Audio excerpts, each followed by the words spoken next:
semuanya. Oke, kembali lagi dengan kelompok 7. Kali ini kita akan menjelaskan tentang hubungan dan pengaruh intensitas olahraga dalam skor kesehatan mental serta perbandingan skor kesehatan mental antara laki-laki dan perempuan menggunakan SPSS. Dengan saya Rewinda Krisulansari. Saya Fatia Nurfijar Kaisa. Saya Dira Putri Sopiani. Nah, bagaimana kita melakukannya? Yang pertama, ada 3 hal. Untuk yang pertama, itu ada hubungan intensitas olahraga dalam skor kesehatan mental yang akan kita lakukan melalui uji korelasi. Yang kedua, ada pengaruh intensitas olahraga dalam skor kesehatan mental menggunakan uji regresi. Lalu yang ketiga, ada perbandingan skor kesehatan mental antara laki-laki dan perempuan menggunakan independent t-test. Alur pengujian statistik. Di sini, dalam melakukan uji parametrik, kita memerlukan syarat berupa uji asumsi. Uji asumsi normalitas dan linearitas menggunakan variabel intensitas olahraga dan skor kesehatan mental. Untuk uji parametrik independent t-test, kita menggunakan syarat uji normalitas dan uji homogenitas pada variabel skor kesehatan mental dan gender. Berikut adalah datanya. Jadi di data ini kita memiliki 3 variabel berupa gender dengan laki-laki dan perempuan, intensitas olahraga dengan satuan jam per minggu, dan skor kesehatan mental menggunakan tes DAS21 yang memiliki hasil 0 sampai 63.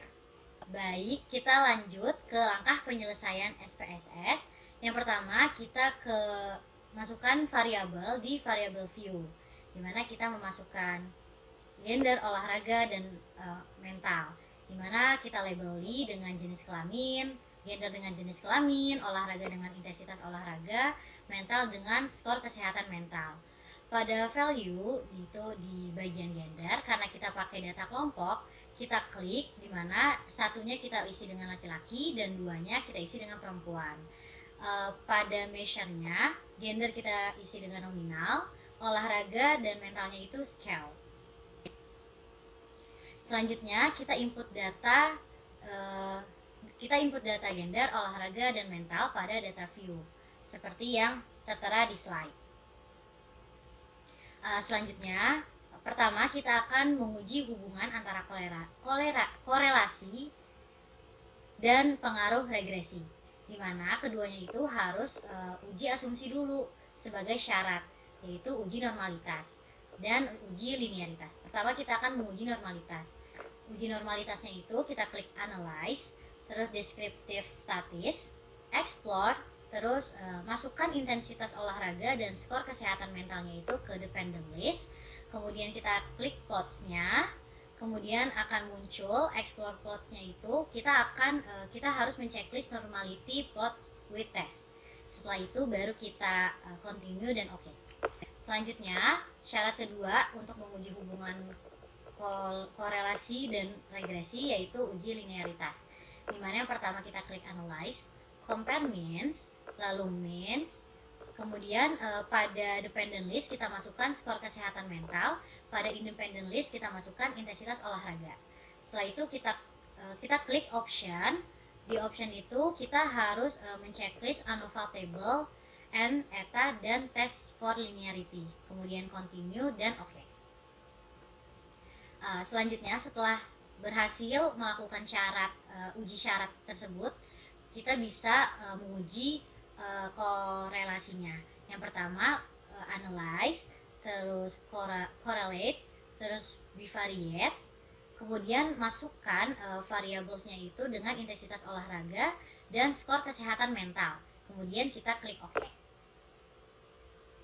Selanjutnya untuk menguji pengaruh regresinya, kita langsung klik analyze aja, terus regression, terus linear, terus masukkan dependentnya itu dengan skor kesehatan mental, sedangkan independentnya itu kita masukkan intensitas olahraga.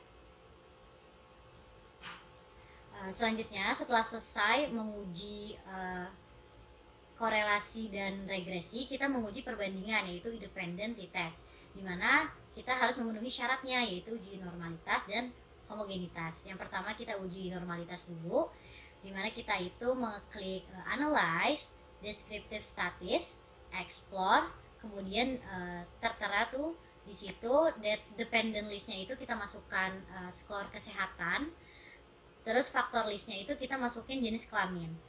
Kemudian kita klik plots-nya, dan kita menceklis normality plot with test, kemudian continue dan oke.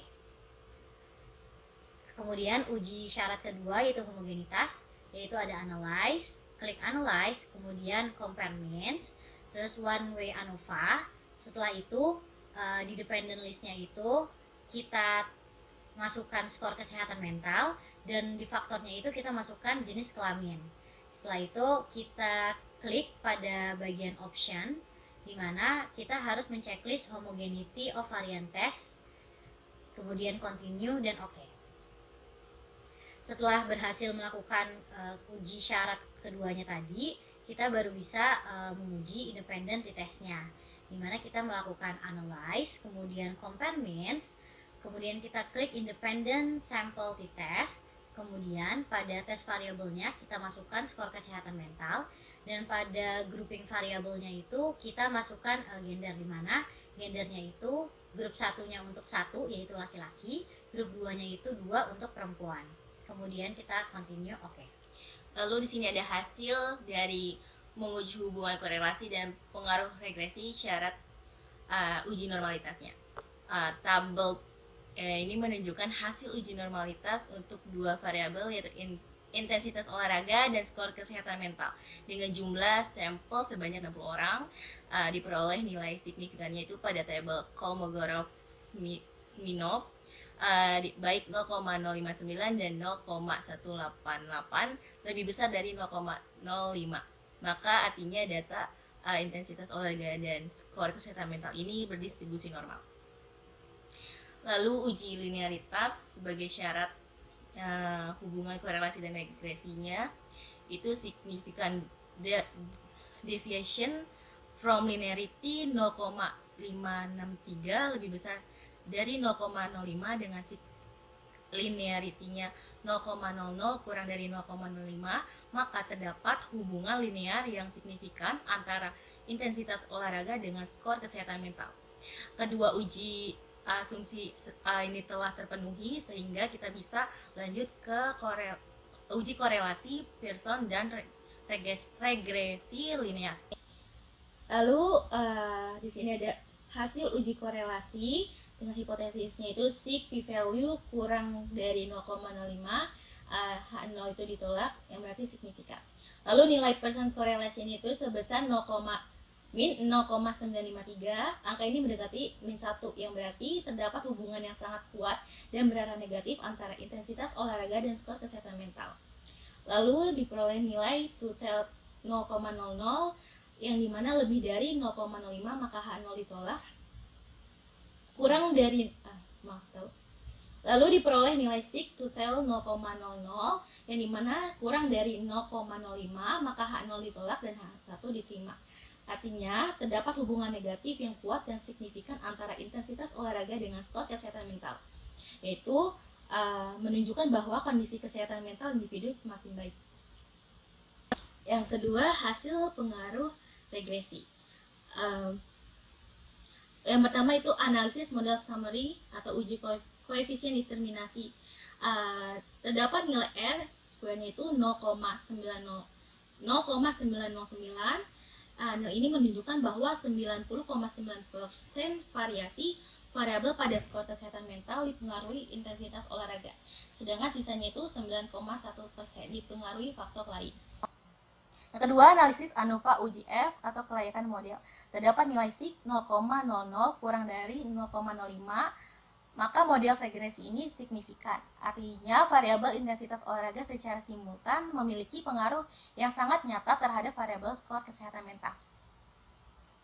Selanjutnya, persamaan regresi linearnya itu Y sama dengan A plus BX, yang dimana Y-nya ini skor kesehatan mental sama dengan 55,962 dikurang 2,608 dengan X-nya ini intensitas olahraga. Dari persamaan tersebut, jika intensitas olahraga nilainya 0, maka nilai stres adalah sebesar 55,962. Jadi setiap kenaikan satuan pada intensitas, koefisien bernilai negatif menunjukkan hubungan berlawan arah. Semakin tinggi intensitas olahraga, semakin rendah skor kesehatan mental. Lalu Lalu uji normalitas sebagai syarat independency test. Karena dua nilai sig pada tabel sig Shapiro-Wilk ini baik 0,163 dan 0,500 lebih besar dari 0,05, maka artinya data intensitas olahraga dan skor kesehatan mental berdistribusi normal. Lalu hasil dari uji homogenitas sig 0,811 lebih dari 0,05 dapat disimpulkan bahwa data tersebut homogen. Uji normalitas dan homogenitas ini telah memenuhi syarat, jadi kita bisa langsung ke uji independent sample test. Lalu untuk hasil signifikan perbedaannya itu kita lihat dari sig to tail sama dengan 0,097 lebih dari 0,05, yang artinya tidak ada perbedaan yang signifikan. Hal ini menunjukkan bahwa jenis kelamin tidak memberikan pengaruh yang signifikan terhadap tinggi rendahnya skor kesehatan mental pada subjek penelitian ini. Baik, sekian dari pembahasan kami tentang uji korelasi, uji regresi, dan uji independen test serta syarat uji asumsinya. Terima kasih, sampai jumpa lagi. Dadah.